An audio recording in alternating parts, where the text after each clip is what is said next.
मनसे अध्यक्ष राज ठाकरे आणि शिवसेना प्रमुख उद्धव ठाकरे एकत्र येणार असल्याची अधिकृत घोषणा आज होणार आहे। राज ठाकरे आणि उद्धव ठाकरे यांच्या एकत्र येण्याच्या निर्णयामुळे राज्यभरात सकारात्मक प्रतिक्रिया देखील उमटण्यास सुरुवात झालेली आहे। विशेषतः मराठी माणसाच्या हिताकरता हा निर्णय महत्त्वाचा ठरेल। दादरमधील आजी आजोबा पार्कमधील ज्येष्ठ नागरिकांना नेमकं काय वाटतंय जाणून घेतलंय आपल्या प्रतिनिधीनं। एकत्र यावेत आणि आपल्या मराठीचा जास्तीत जास्त विकास व्हावा ही माझी मनापासूनची इच्छा आहे।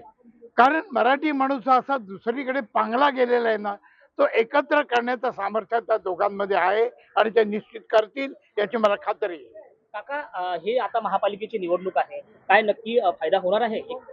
महापालिकेच्या निवडणुकीने नक्कीच फायदा होईल, कारण सगळे पक्ष जर एकत्र आले ना तर त्या महापालिका आणि सगळे पक्ष आता कामाला लागलेले आहेत। गेल्या 8-15 दिवसातली वर्तमानपत्र, त्यातल्या रिॲक्शन, त्यांची म्हणणं हे सगळं वाचल्यानंतर कळतील की केवढी त्यांची कंबर कसून तयारी सुरू झालेली आहे। नाही, दोघे एकत्र येतात ती खूप छान गोष्ट आहे की चला इतके वर्ष जे दोघा भावांमध्ये जो दुरावा निर्माण झाला होता ते आता या युतीने ते एकत्र येत आहेत, ही आपल्या महाराष्ट्रासाठी खूप चांगली गोष्ट आहे। पण आम्हा लोकांना म्हणायचं आहे की कोणी पण युती कोणी पण करो, पण आपल्या महाराष्ट्राचा जो विकास व्हायला पाहिजे तो कुणी पण आला तरी तो विकास हा व्हायलाच पाहिजे। आणि हे दोघं येत आहेत ते खूपच चांगली गोष्ट आहे महाराष्ट्रासाठी।